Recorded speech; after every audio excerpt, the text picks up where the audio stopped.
Hello बच्चों, I am doctor Atula from doctor Atula's house of biology.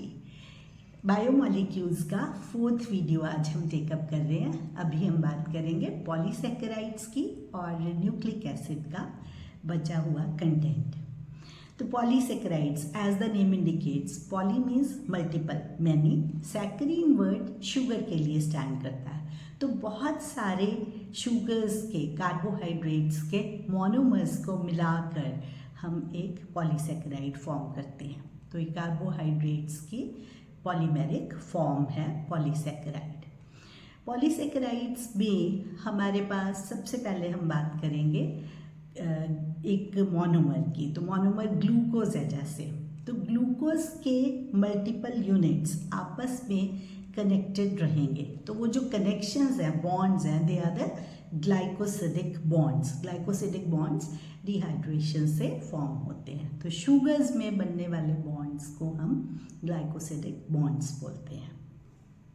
इससे सबसे पहले हम टेकअप करेंगे, फर्स्ट इज ग्लूकोज का होमोपॉलीमर, दैट इज सेल्यूलोज। आपको पता है सेल्यूलोज हमारे प्लांट्स की सेल वॉल का मेजर कंपोनेंट है।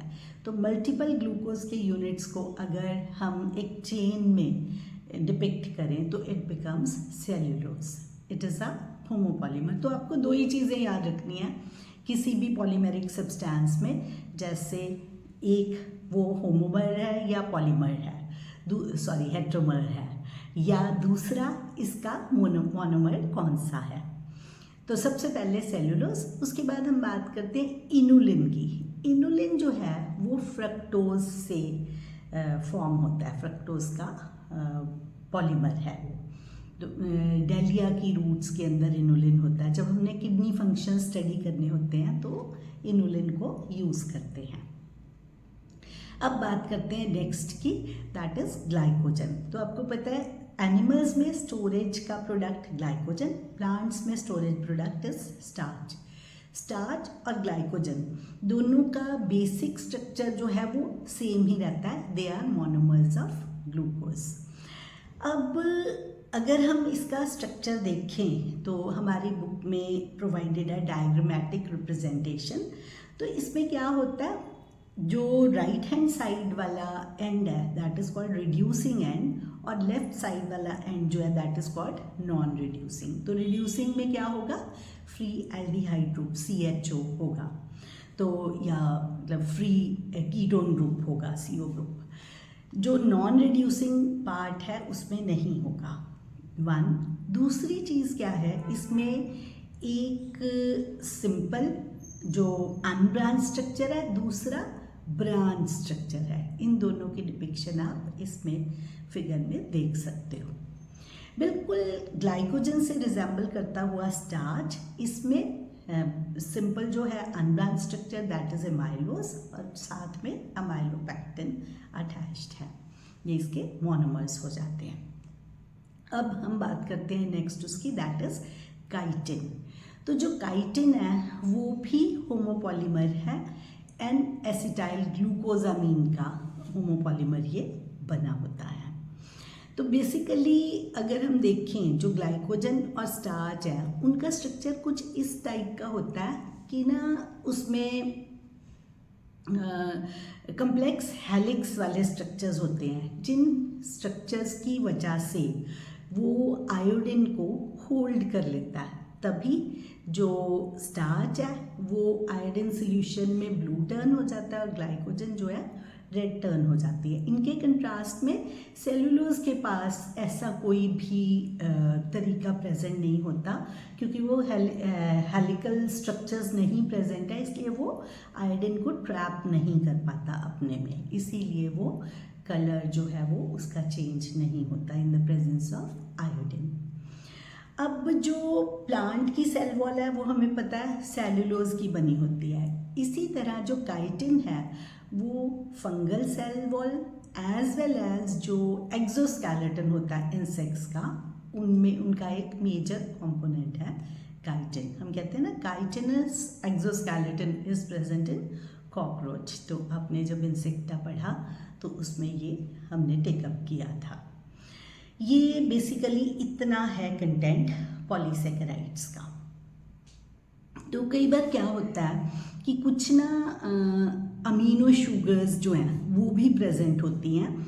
तो इसके अंदर मॉडिफाइड शुगर्स के 2 एग्जांपल्स हैं, ग्लूकोजामीन एंड एसिटाइल गैलेक्टोजामीन। ये भी आपने याद रख लेना है। विद दिस पॉलीसेकेराइड्स कंप्लीट हो जाते हैं। अब बचे हुए न्यूक्लिक एसिड्स की बात करते हैं। देखो, हमने पहले टेकअप किया था, न्यूक्लियोटाइड तक का पार्ट हम कर चुके हैं।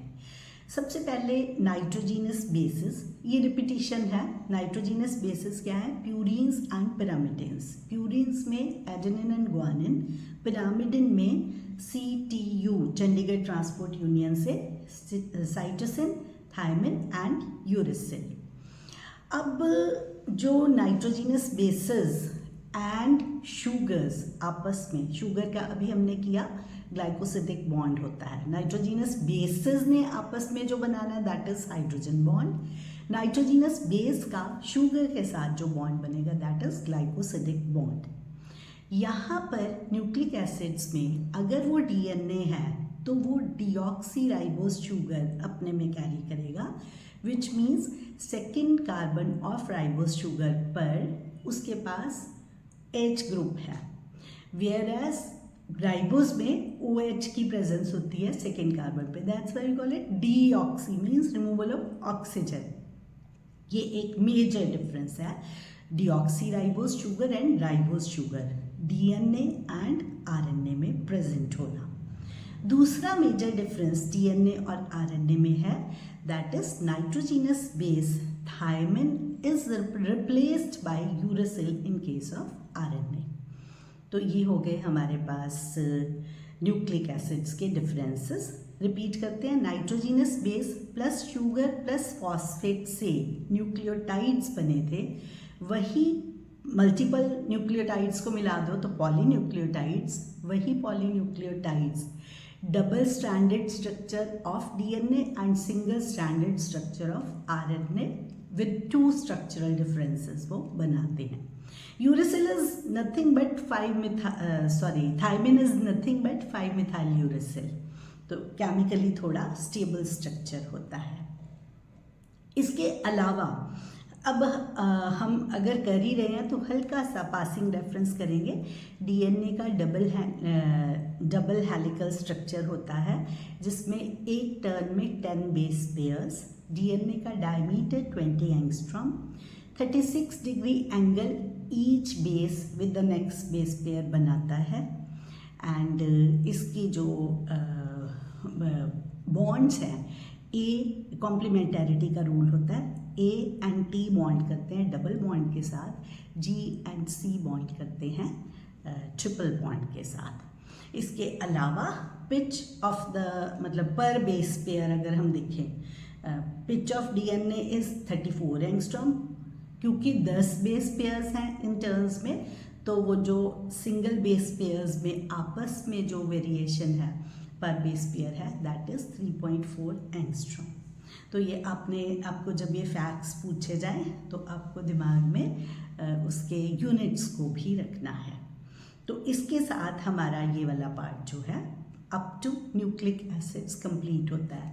नेक्स्ट पार्ट NCERT में स्ट्रक्चर ऑफ प्रोटीन डिस्क्राइब्ड है, जो हम पिछले वीडियो में प्रोटीन्स के नॉर्मल जो फंक्शंस थे उसी के साथ हम टेकअप कर चुके हैं। अगले वीडियो में हम एंजाइम्स वाला पार्ट टेकअप करेंगे। Wish you all the best.